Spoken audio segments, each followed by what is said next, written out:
প্রিয় দর্শক, প্রথমে ৩৭০ ধারা, তারপর ৩ তালাক, তারপর বাবরি মসজিদ, আর এবার সিএএ। বিগত বেশ কয়েক বছর ধরে বহু প্রচলিত একটি শব্দ সিএএ। প্রিয় দর্শক, হয়তো এই সিএএ নিয়ে আপনার মনের মধ্যেও অনেক প্রশ্ন রয়েছে।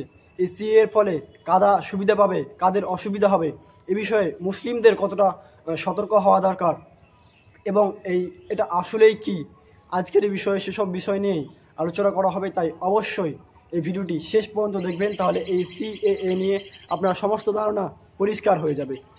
গতকালকেই কেন্দ্র সরকার গোটা দেশ জুড়ে কার্যকর করেছে সিএএ।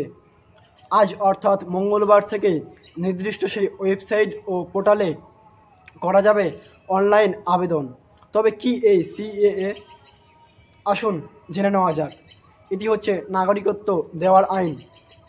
2014 সালের 31শে ডিসেম্বর পর্যন্ত পাকিস্তান, বাংলাদেশ এবং আফগানিস্তান থেকে ধর্মীয় কারণে নিপীড়নের জন্য এদেশে আসা শরণার্থীদের ভারতীয় নাগরিকত্ব দেওয়ার কথা বলা হয়েছে এই আইনের মধ্যে। এই দেশগুলি থেকে হিন্দু, শিখ, জৈন, বৌদ্ধ, পার্সি এবং খ্রিস্টান সম্প্রদায়ের শরণার্থীদের নাগরিকত্ব প্রদানের বিষয়ে এই সিএএতে উল্লেখ করা রয়েছে। যদিও এই আইনে মুসলিম সম্প্রদায়দের কথা বলা হয়নি বা উল্লেখ নেই। কিভাবে সিএএ থেকে সুবিধা পাবেন পাকিস্তান, বাংলাদেশ এবং পার্শ্ববর্তী আফগানিস্তান থেকে আগত শরণার্থীরা? আইন অনুযায়ী ভিসা বা পাসপোর্টের মতো নথি না থাকলেও ভারতীয় নাগরিকত্ব পাওয়ার জন্য আবেদন করতে পারবেন তারা। 1955 সালের নাগরিকত্ব আইনে বলা হয়েছিল যে নাগরিকত্ব পেতে টানা 1 বছর এই আমাদের ভারতবর্ষের মধ্যে থাকতে হবে। এছাড়াও বিগত 14 বছরের মধ্যে 11 বছরে ভারতে থাকা আবশ্যক, কিন্তু সংশোধনী আইনে সেটা সেই 11 বছরের সময়কালীন কমিয়ে 5 বছর করা হয়েছে। কেন্দ্রে নরেন্দ্র মোদী সরকার 2019 সালে দ্বিতীয়বার যখন ক্ষমতায় আসেন, তখন তারা ঘোষণা করেছিলেন যে ভারতে নাগরিকত্ব আইন সংশোধন করা হবে।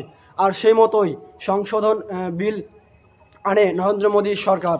2019 সালের সম্ভবত 12ই ডিসেম্বর সে সময় রাষ্ট্রপতি রামনাথ কোবিন্দ নাগরিকত্ব সংশোধনী আইন বিলে সিগনেচার করেছিলেন বা সই করেছিলেন। কিন্তু সিএএ মানতে নারাজ হয়েছিল বিজেপি বিরোধী রাজনৈতিক দলগুলি এবং তার বিরোধিতা করেছিল। এমনকি যে সমস্ত বিজেপি বিরোধী রাজনৈতিক দল ছিল তারা পথে নেমেও বিভিন্ন আন্দোলন করেছিলেন এবং আন্দোলনের নেতৃত্বও দিয়েছিলেন। সেই সূত্র ধরেই লাগু হচ্ছে সিএএ। তবে পশ্চিমবঙ্গের মতো বিরোধী শাসিত রাজ্যগুলির ধর্মীয় পরিচয়ের ভিত্তিতে সিএএ কার্যকরের বিরোধীরা। চলুন এই সিএএ নিয়ে আরও কিছু নতুন তথ্য পেয়ে যাই। তার আগে বলে রাখি, যারা এই চ্যানেলে আমাদের নতুন হয়েছেন, চ্যানেলটি অবশ্যই সাবস্ক্রাইব করবেন এবং পাশে থাকা বেল আইকনটি আপনারা অবশ্যই প্রেস করে নেবেন। দর্শক, এবার জেনে নেওয়া যাক সিএএ লাগু করতে বিরোধীরা কেন এত বিরোধিতা করছে, এর পিছনে কি কারণ রয়েছে। গোটা দেশের পাশাপাশি উত্তর পূর্ব ভারত থেকে মূলত এই আপত্তি উঠেছিল। অনেকেই আশঙ্কা করেছেন যে যদি এই সিএএ কার্যকর হয়ে যায় তাহলে শরণার্থীদের ব্যাপক হারে জনসংখ্যার বৃদ্ধি পাবে এবং উত্তর পূর্ব ভারতে যে সমস্ত রাজ্য রয়েছে সে রাজ্যগুলিতে ভাষাগত এবং সংস্কৃতিগত একটা সমস্যা তৈরি হতে পারে।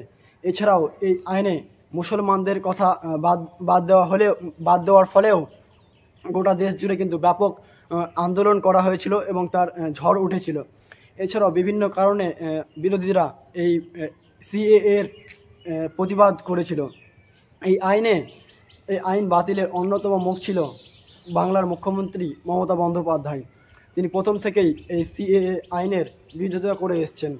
এ বিষয়ে তিনি জানিয়েছিলেন যে কেন্দ্র সরকারের যদি উদ্দেশ্য বা লক্ষ্য থাকতো নাগরিকত্ব, তাহলে নতুন আইনের দরকার কেন হচ্ছে। এছাড়াও এই আইনে মুসলমানদের কথা বাদ দেওয়া নিয়েও তিনি কিন্তু আপত্তি করেছিলেন। তার ভাষায় এভাবেই নাগরিকত্ব কেড়ে নেওয়া হবে। বিরোধীদের দাবি সিএএ ভারতীয় সংবিধানের মৌলিক নীতি বিরোধী। এই আইনের মাধ্যমেই ধর্মের দিক দিয়ে বৈষম্য তৈরি করা হচ্ছে। নেপাল, মায়ানমার, শ্রীলঙ্কার মতো যে সমস্ত দেশ রয়েছে আশেপাশের দেশ, সে দেশগুলিকে কেন বাদ দেওয়া হলো তা নিয়েও কিন্তু বিরোধীরা প্রশ্ন তুলেছিল।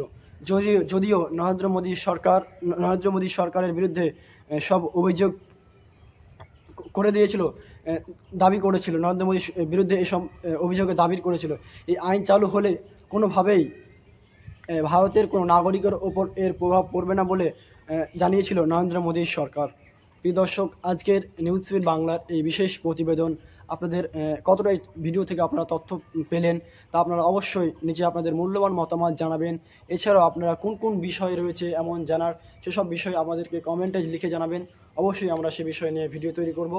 দেখতে থাকুন নিউজ সেভেন বাংলা, সপ্তাহে 7 দিন, সব খবর সবার আগে।